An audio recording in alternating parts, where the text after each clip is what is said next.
Good morning, কেমন আছো তোমার সবাই? আশা করি অনেক ভালো আছো আর আমিও ভালো আছি। ঘুম ঘুম চোখে ভোর 5টা থেকে উঠে রেডি হয়ে গেছি। 6টা 12র মধ্যে যাবো আজকে আমি কলেজ। আর ঘুম থেকে উঠে আমার যেটা প্রত্যেক দিনের কাজ থাকে সেটা হলো এক ফ্রেশ খাওয়া। আজকে আমি যাচ্ছি বাইক নিয়ে। আর আজকে না আমি সাহস করে একটু বাইক চালাতে চালাতে ভিডিওটা জাস্ট করেই ফেললাম তোমাদেরকে জাস্ট শেয়ার করার জন্য। আর তারপরে উঠে পড়লাম আমি বাসে। আমি যাচ্ছি মেদিনীপুর। তোমরা হয়তো অনেকেই জানো আমি অনেক দিন ছাড়া ছাড়া মিনি ব্লগ ফটো রিলস এইসব আপলোড করি, তাই অনেকে ভুলে যেতে। এবার বাসে ছিল প্রচুর ভিড়, বাট কন্ডাক্টর কাকু সিটটা অবশ্যই আমি দখল করে নিয়েছি। আর এই বলতে বলতে চলে আসলাম মেদিনীপুর।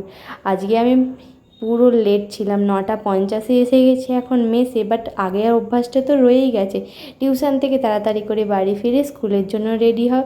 তাই 10টা 25-এর মধ্যে একদম রেডি হয়ে চলে যাব আজকে কলেজে। আমাকে কেমন লাগছে অবশ্যই জানিও।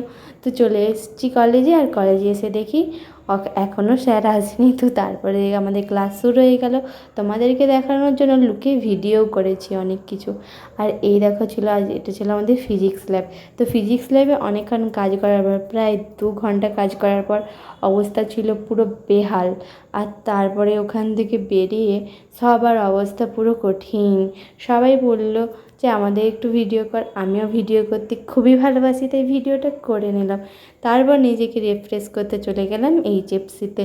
আমার কিছু শপিং ছিল, আর সেইখানে শপিং করেছিলাম আমার জন্য একটা স্কুল ব্যাগ আর স্বাধীনতা দিবসের স্পেশাল একটা ওড়না।